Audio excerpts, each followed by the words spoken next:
دشمن پر غلبہ پانے کی تدابیر۔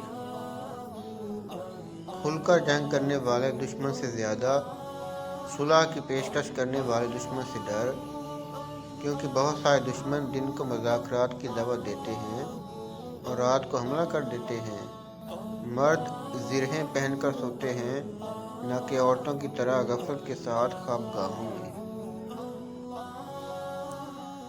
خفیہ طور پر بھی جنگ کے لیے تیار رہنا چاہیے کہ دشمن پوشیدہ حملہ کر سکتا ہے۔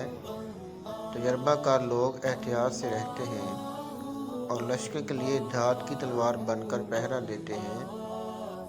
دو کمزور دشمنوں میں بے خوف ہو کر بیٹھنا حماقت ہے، اور اگر وہ دونوں متفق ہو جائیں تو یہ کچھ نہ کر سکے گا، لہذا ایک کو باتوں میں لگا کر دوسرے کا کام تمام کر دے۔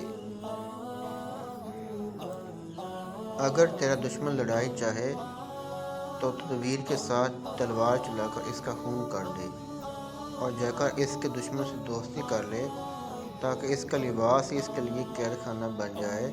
اور اگر دو دشمن آپس میں لڑ پڑے تو اپنی تلوار نیام میں ڈال لے، کیونکہ بھیڑیے اگر آپس میں لڑ پڑے تو بکریاں محفوظ ہو جاتی ہیں۔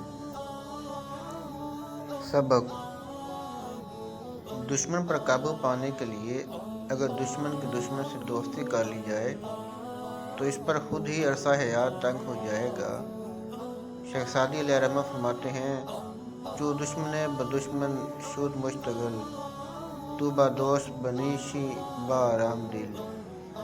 جب دشمن کے ساتھ الجھ جائے تو دوست کے ساتھ آرام سے بیٹھ جا، تیری ضرورت نہیں، وہ خود ہی ایک دوسرے کا علاج کرنے کے لیے کافی ہیں۔